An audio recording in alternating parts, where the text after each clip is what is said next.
The Israeli medical startup Hospitech Respiration is providing Israeli hospitals and hospitals around the world a medical device that is specifically designed to help reduce complications in already ventilated patients. The device suctions secretions of patients, helps avoid complications of being under long-time ventilation. It also reduces the risk of catching other viruses. With me now is Professor Gil Bolotin. He is the director of Cardiac Surgery Department at Rambam Medical Center in Haifa.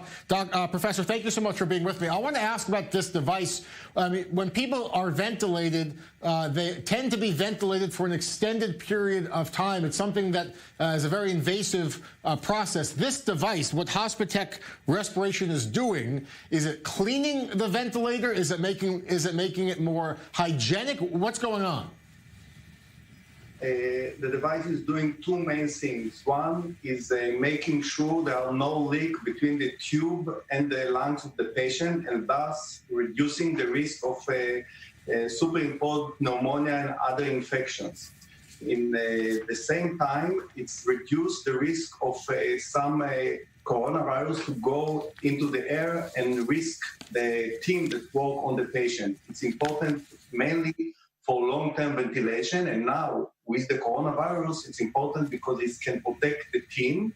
The machine is automatic, and it doesn't need any interference with the team, the nurses, so they reduce the interface with the patient and thus protecting the team as well. Is this device in many Israeli hospitals? Is it being used only in Rambam?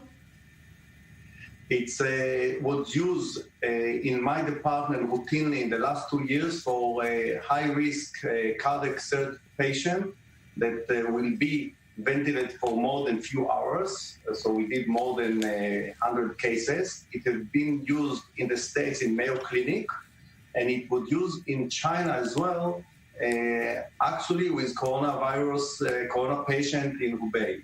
It now will be implanted and be used in other hospitals in Israel for the corona patients. I want to ask about the coronavirus situation at your hospital, at Rambam. This is an outbreak, of course, that every hospital in Israel is trying to deal with. What's the situation like in your department amongst your staff?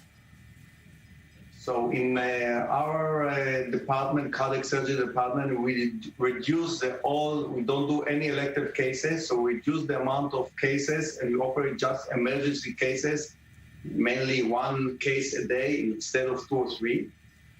Some of our staff already went to the corona department in Rambam Medical Center, are in totally separate building, two departments that deal with the corona patients. Some of them are already ventilated. At the moment, the load is not too bad, so we are getting ready, but it may be worse. I know from my friend in North Italy and in New York, physician, that over there, it's, as you know, almost catastrophe, and we hope we won't be there, but we are getting ready. In Italy and New York, as you mentioned, where your colleagues are working, there's a big concern of a shortage of ventilators. Do you think Israel would get to that point where Israel also will see a shortage of ventilators? I hope no. We don't know. It's both maybe short of ventilator, depend on in the numbers. And the other problem is when you have many patients on ventilator, you need experienced team to take care of them. It's not just the ventilator, it's experienced team, because every patient on ventilator need a nurse to make sure he is all right and the suction are taken out. By the way, this machine can do it automatically. And so it's not that ventilator, it's a team. I hope we won't be in the situation of New York and north of Italy, but we still don't know. We are waiting. We are getting ready in all the hospitals in Israel, in Rambam Medical Center as well. We have the biggest underground hospital for emergency, so now it is prepared for coronavirus. A big underground hospital will be for coronavirus in Rambam Medical Center. Hopefully, what we use, but I'm not sure about it. All right, well, we hope, of course, that the peak will be soon and the curve will flatten as soon as possible. Professor Gil Bolotin, thank you so much for being with us and giving us your analysis.